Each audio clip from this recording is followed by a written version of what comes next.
大绕一大吉啊！人间道路千万条，在外逃窜路漫遥，莫在暗处得欢笑。你快点自首比啥都强，对吧？啊，如果说这个犯罪潜逃是一种作死的行为，那今天这个人就是作了大死啊！他身背命案，在外逃窜13年，不好好躲着，竟然去参加了一档卫视的相亲节目。离谱的是啊，还牵手成功了啊，结果还被人给举报了。那其实啊，他的这个逃亡生涯还是比较顺利的，但他为啥要这么做呢？真的就是缺女朋友到这种程度了吗？那今天我们就是要了解一下这个事件。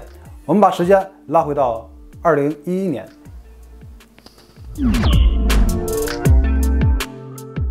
2011年5月的一天，吉林市公安局船营分局接到了一通报警电话，报案人为一个匿名女子。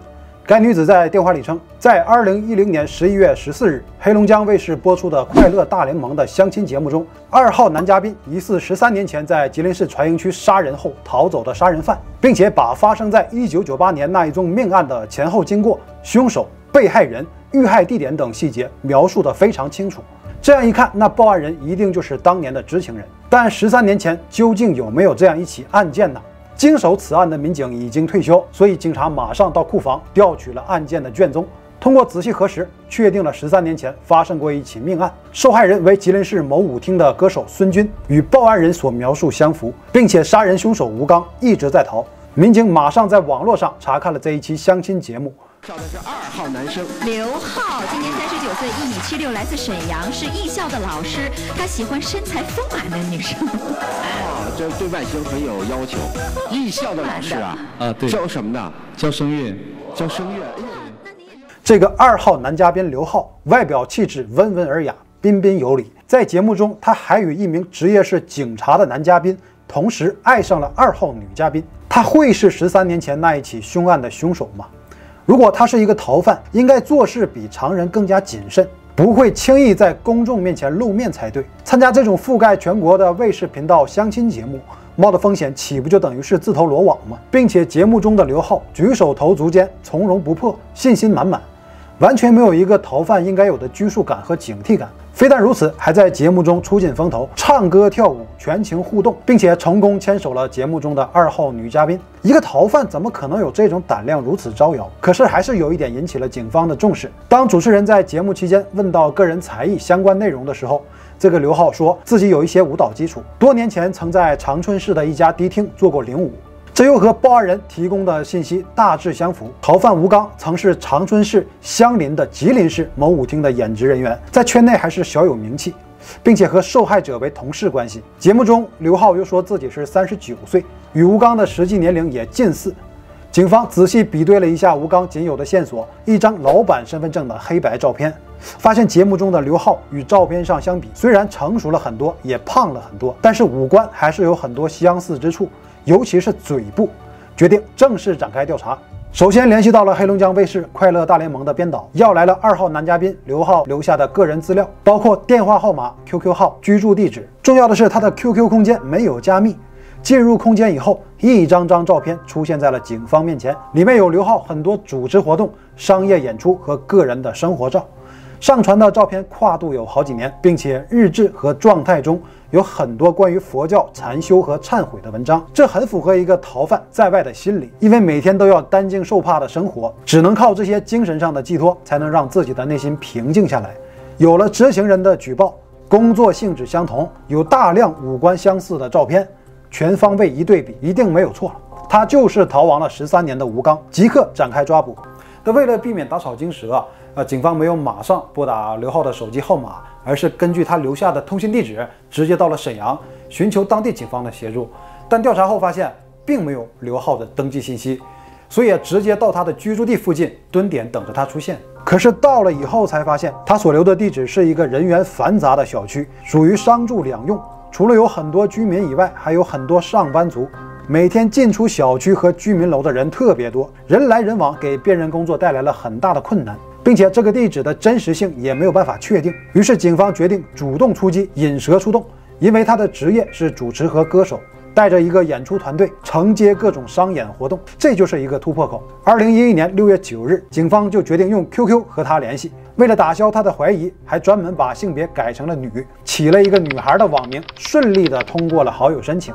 警察以给老人办生日庆典为由，请他出一台节目，并要来了联系方式，这样再打电话就显得顺理成章。打电话的时候，故意让带有沈阳口音的警方与其联系，打消他的顾虑。在电话中谈好了主持和演出的价格，并且成功的和吴刚约定在中午某个饭店见面，详谈庆典的细节。放下电话以后，民警马上就赶到了饭店，等待吴刚的出现。中午12点刚过，一个微胖的男子进入了视野，一眼就认出了他就是吴刚。几名便衣警察就上前与吴刚握手致意：“你就是阿浩吧？啊，没错。啊，刚给你打完电话。啊，我知道，那一块吃点饭吧。啊，别在这儿吃了，我那儿有地方都安排完了，就跟我们走吧，上我们车就行。”按照计划，把吴刚安排在了后座2名警察的中间位置。这一路没有看出任何问题的吴刚，还一直在说自己的主持风格和节目效果。警方也跟着配合，不断询问演出的细节，一直到警车开进了派出所大院，吴刚才如梦方醒。警方也直接把话说得很清楚：“吴刚，你也别演戏了，这13年你也够本了。我们是吉林市公安局船营分局刑警大队的，你应该知道找你是什么事儿。”吴刚听到之后，脸色瞬间惨白，没有任何抵抗，就跟着走进了派出所。随后，在各种证据面前，吴刚也承认了自己的身份，对所有的犯罪事实供认不讳。也在警方的押送之下，逃亡了13年的吴刚，终于又回到了吉林市，但却是带着一副沉重的枷锁。他说，为了逃避警方的抓捕，每天都备受良心的折磨，因为怕被人认出来，一直就以刘浩为名在外面流浪，不敢回家，不敢和亲朋好友联络。可是为什么如此谨慎的逃犯，却又高调的参加了一档覆盖全国范围的相亲节目？是什么让他这么忘乎所以、肆无忌惮呢？那下面我们就从吴刚的犯案的经过说起。吴刚1970年生于吉林省吉林市，他不知道自己的父母是谁，是被抱养的。养父母把他看作自己的亲儿子，一直念书到初中毕业。因为他从小就喜欢唱歌跳舞，又酷爱文艺，所以后来就自己学习了声乐和表演。正式工作以后，长时间在吉林市的一家舞厅做演职人员，最擅长唱跳主持，还能做婚礼的司仪。可以说在当时的吉林市演艺圈无人不知。1998年2月6日的晚上，时年28岁的吴刚和刚结束演出的同事朋友一起吃饭，酒过3巡，菜过5味，席间一名电视台的女主持人提出了先行离开。阿勇是一名侏儒症的特型演员，和吴刚的关系比较好，他对这个女主持人就很有好感。吃饭期间也多次大献殷勤，但是都被拒绝。阿勇就跟着女主持人跑出了饭店，追到了出租车上，说要送她回家。这时24岁的歌手孙军跟了出来，将阿勇直接给拽下车，两人回到屋里就产生了争执，最后升级为动手，阿勇就被孙军殴打，而且骂了一些涉及到歧视的话语和人身攻击。看不惯的吴刚就站出来为阿勇打抱不平，结果孙军和吴刚又打了起来。孙军没有打过吴刚，转身跑了出去。吴刚也很愤怒，掏出了包里的水果刀，插在了桌子上。可这时候孙军又杀了回来。室内的光线不是很亮，吴刚说他看不清孙军手里是否拿了东西，就拔下了桌上的水果刀，扑向了孙军，刺中了孙军的左前胸。吴刚见他的胸前血流不止，感觉情况不对，仓皇逃走。最后孙军由于失血过多，被送到医院，不久后抢救无效，宣告死亡。本来是替兄弟打抱不平，却升级成为了一桩命案。吴刚取出了自己所有的积蓄，开始了自己的逃亡生涯。要说的是，吴刚这时候刚和妻子离婚，并且有一个5岁的儿子。跑的时候甚至没有和父母和孩子告别，这一跑就是13年，期间一次也没有和家里人联系过。吴刚连夜坐火车南下2000多公里，来到逃亡的第一站杭州，找了一间最便宜的小旅店，和老板讲好价格，没用身份证信息就住了下来。因为兜里的钱有限，所以给自己的饮食定量，隔几天出门一次买东西，其他时间就待在屋里，一天只吃1个面包或者1包方便面。慢慢熬过了几个月，他开始敢出门敢上街。即便是这样，时间久了，兜里的钱也快见底。